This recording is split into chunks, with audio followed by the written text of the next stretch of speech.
Hello guys, আসসালামু আলাইকুম। জুমার নামাজ শেষ করে নামাজের পরে রওনা দিলাম নাজিরা বাজারের উদ্দেশ্যে।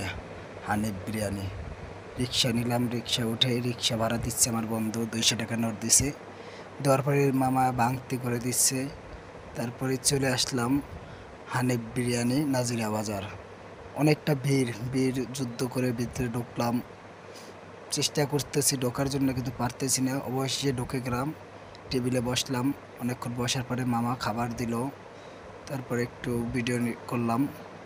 সেই স্বাদ, বিরিয়ানির কালারটা এত সুন্দর যা বইলা বোঝাতে পারবো না। আর মুখে দেওয়ার পর মনে হইতেছে যে আমি বিরিয়ানি খাচ্ছি না, মধু মধু।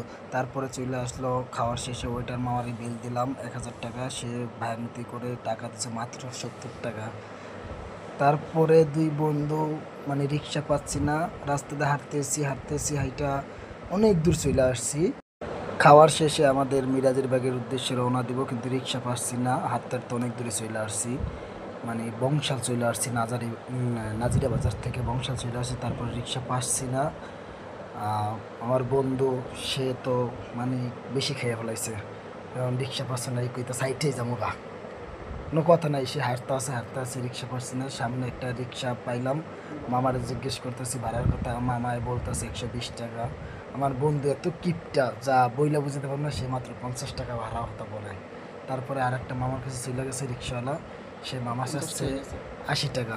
তারপরে আমার মামা বলতেছে 50 টাকা। তারপরে সে বলছে 60 টাকা। আমরা 60 টাকা ভাড়া দিয়ে রিক্সা উঠলাম। বন্ধু বলতে আছে অতিরিক্ত খেয়ে বলেছি, পেট ভরে গেছে, আর কখনো খাওয়া যাবে না, এত বেশি, অল্প খাইতে হবে। আমিও বললাম